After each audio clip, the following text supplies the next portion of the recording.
kama shubiri. Ni vitamu lakini mwisho vinawasha kama upupu. Ni vitamu lakini mwisho vinapalia we. Acheni ni useme utamu wa Yesu we. Wacheni nisifu utamu wa Yesu we.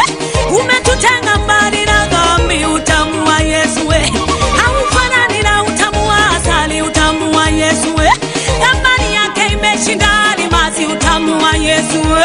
Ni mali ghafi isiyopatikana kwa mapesa jamani he. Bali kwa njia ya msalaba tumepewa utamu wa Yesu we. Mbinguni tunakwenda bure, uzima tunapata bure, wokovu tumepata bure, amani tunapata bure.